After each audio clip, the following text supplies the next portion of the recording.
All right, everybody. I got my good friend Sean Casey here with us for another episode of Quarantine Questions. And Sean, man, it's great to have you here. I really appreciate your time, and would love to hear what you're doing right now in quarantine. How's it going? Oh man, Lonnie, it's great to see you, bro. You too, brother. What am I doing? I'm probably doing what Lance Berkman does all the time. I'm just social distancing, you know what I mean, myself. So, So, what does that look like for you up in Pittsburgh? well, I got 4 kids, so we've just really been hanging out in the house, which has been nice. We like the first week I was so gung ho. I was like, let's start doing some puzzles. So I got a 1,000-piece puzzle. Family gets around the table, they're all ready to go. We get the puzzle going. I'm like, this is gonna be great. The puzzle's in the same spot it was in the second day of quarantine. It hasn't moved. I even said to the kids there, and I go, guys, what are we doing here? Like, we're on our devices too much. We can't even get back to the 1,000-piece puzzle. We came out the gates gung ho and just we stalled. So I got to get back to the puzzle. I've been trying to lift some weights, which has been good. Not good and not good. I blew out my back the other day just being an idiot.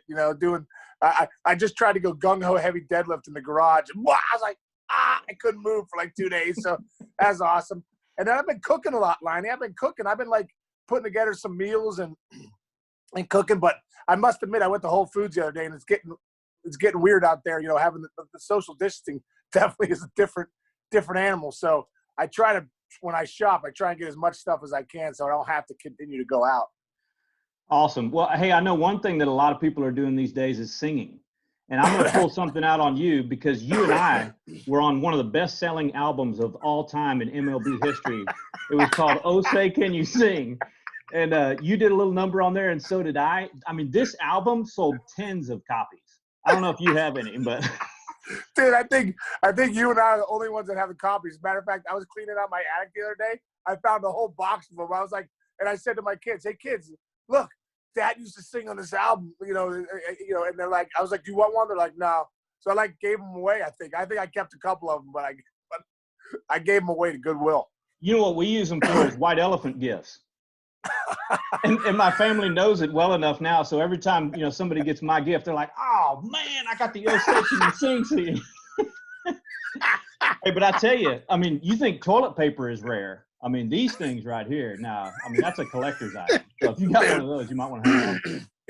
If you have that "Oh Say Can You Sing" CD at your house, that's valuable, bro. Oh, absolutely. That's valuable. That's big value. The hardest part is finding a CD player to play it on. Dude, it's funny you said that. Speaking of that, the other day when I was in the attic and I found that "Oh Say Can You Sing," I also found a bunch of old DVDs of me playing, and I'm like, my kids have never seen me play like that. I think they think I lied that I was a player. So I just went on Amazon the other day, ordered an old school DVD player so I can play these DVDs for the kids. Oh, that's plugged awesome. in the HDMI cord. I'm ready to go, bro. I can't wait. Yeah. So have you watched them yet? Or no, we haven't watched them yet. But okay. You know why we haven't watched them? Because I left them in the attic, and I went back up to find them, and I don't know what box I put them in. Well, yeah. So I have the DVD player. I know they're still in the attic. I just got to go find them again. And your back's blown out, so you can't get up there, right? Exactly. That's why I got teenage boys. I'll send them up to get it, Well, hey, I thought, man, while we're here, maybe we can recreate that song, and I'll sing your song that you did, a little Toby Keith number. How do you like me now? Let's do it. Huh? How do you like me now? Now that I'm on my way. You still think I'm crazy. Standing here today. This is the air guitar. Couldn't make you love me, but I always dreamed about living in your radio. How do you like me now? Hey, Lonnie, when I was doing that, remember Scott Shore? He was our producer that was putting the whole thing together, and he was like, let me get a little more computer in there, help you out. Let's fix your voice a little bit because it's terrible. We didn't give him much to work with, did we? No, we did not. Well, hopefully that brightens people's day. What song did you sing, bro? I did a Pat Green number. Being from Texas, I got to do one of my Texas artists. So Pat Green sung "Wave on Wave," and I did his song. Oh, I love that. Came upon me, wave on wave. I love There that. you go. I You love got that it, song. man. I love that. Dude, I went to Pat Green. Adam Dunn, Rachel Dunn had a retirement party for Dunner, like, I don't know, years ago. And Pat Green came and sang at his party. Really? And it was really good, yeah. And when he was singing, all I was thinking about you in my mind. It was you. Scott Linebrink came in my mind. Man, I think he sings it just as good as Pat Green does. I'm so honored that you put me on the same level as Pat, but I hope he doesn't watch this. Well, hey man, shifting gears just a little bit, I want to flash up a picture here on the screen, and this is a picture that you took. Can you see that with you on the front porch in Haiti? Oh yeah. Tell us about that. Wow, what a trip, man. That's Brad Henderson down there at the bottom. What a great guy. He's a good friend of yours too, and mine. Just a wonderful guy. That is at that's at I to D, right? Is that yeah? Yeah, the orphanage. Yeah, it's the orphanage down in Haiti,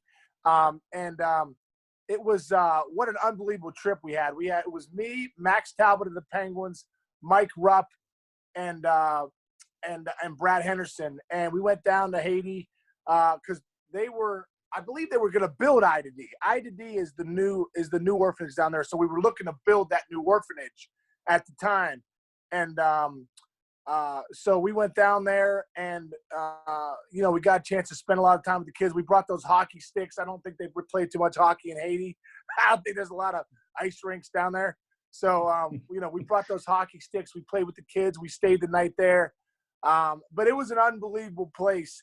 And really quick, a funny story there, Lonnie, is one of the days we were trekking up. I think it was a 5 miles up this mountain to get to there was a church up there with a little village at the top of the mountain. I wouldn't even say it was a mountain; it was probably a hill, but I thought it was a mountain. It felt like it was a mountain.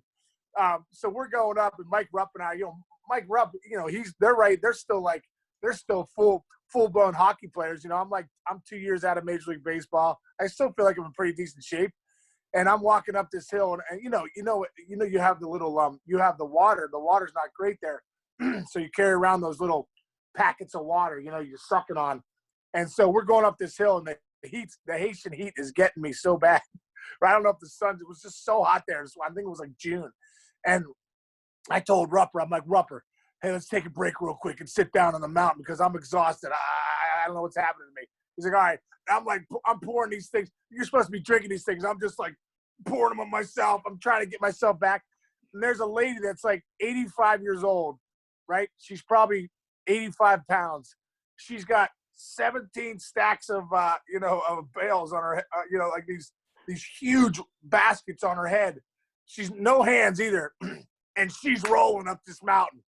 And I'm like, Rupp, we got to get a hold of ourselves. We got to shake it together. Look at that lady. She's like 85. She's got 85 pounds of baskets on her head, and she's sprinting up the mountain. And we're here, two professional athletes, taking a break for like 40 minutes trying to get our act together. Oh man, yeah, that's impressive watching those ladies carry those loads. Oh, it's unbelievable. It is absolutely the balance that they have with the stuff on their head, and they can just move it. It was like it was not even ground, Yeah.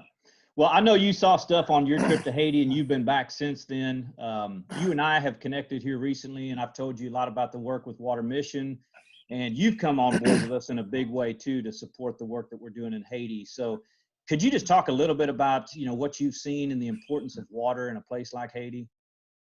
Oh, man. Well, Lonnie, what you guys do at Water Mission, man, that's what I know how important that is. And I think that's why I was so attracted to it. Because when I went to Haiti, I realized, wow, like probably the biggest issue down here, obviously there's a lot of poverty, but I think one of the biggest issues is the water. I mean, just how, bad the water is and how many people die each year from just drinking bad water and the bacteria and things that are in it. So, when I saw what you do with Water Mission and what you guys do to be able to deliver clean water, drinking waters for, that they, for bathrooms and all the stuff for the people down there in Haiti, I was like, wow, this is so great. So I'm so great to partner with you guys, man. You have an unbelievable mission and you really are saving lives. for so many people around the world. But I know for me, especially with Brad Henderson and, you know, the people in Haiti that I've had a chance to go down there a few times and get to know, you know, you guys are doing wonderful things. And I'm so thankful to partner with you guys. Well, I appreciate that, Case. And, you know, that is why we refer to you as one of our Water Mission All-Stars. And just grateful to talk to you now, and really appreciate what you have to say about Haiti, and appreciate all that you're helping us do down there, too. Hey, before we go, I just want to maybe give you a chance to, you know, we're all missing baseball right now. And you and I were talking before this started. You're a great storyteller, and I would love to give you the chance just to tell one of your favorite stories, maybe from Pittsburgh or somewhere that you played. Well, dude, so, you know, Jim Leland is one of my favorite, you know, was probably my favorite manager ever. But I grew up a Pirate fan here in Pittsburgh. So, you know, I knew he was a character, you know, smoking his heaters in the dugout. Everyone's like, oh, Leland smoke, you know, back in the day, you could do that, you know. So, and everyone knows.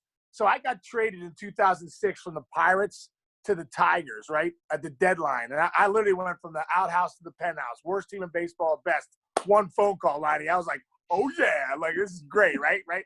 So Leland calls me.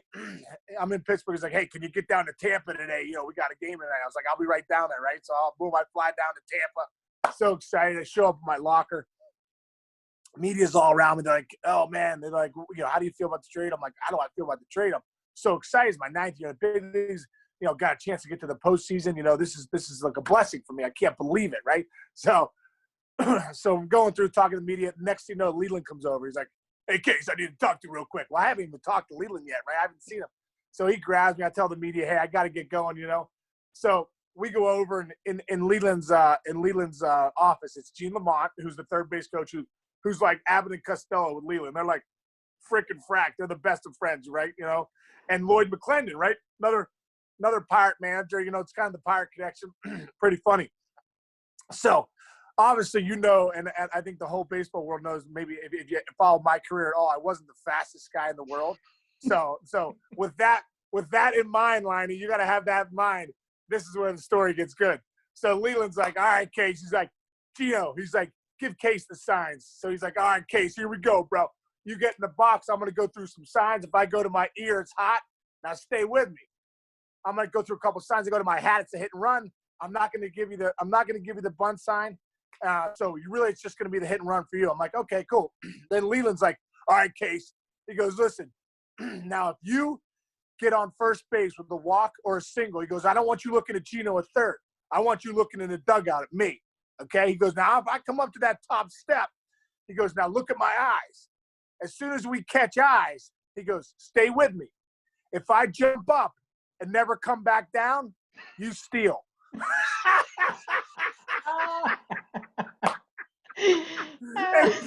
and Lonnie, I was so locked in. I was like, okay, I got to make sure I'm paying attention. He's like, if I jump up, never come back down, you steal. And I was like, what the heck? Like, what? Oh, that's great. Oh, man. Yeah. Leland, what a character. You yourself are a character, my friend, and love the color that you bring to the game. And you know, for those who don't know, you're on MLB Network, providing a lot of fun commentary. So I hope to see you back on TV soon, but I really appreciate your time today. Me too, Lonnie. Dude, it is so good to see you, bro. I'm glad you're safe, you and your family, and I can't wait to catch up after this quarantine stuff's all done. All right, bro. God bless you. You too, my man.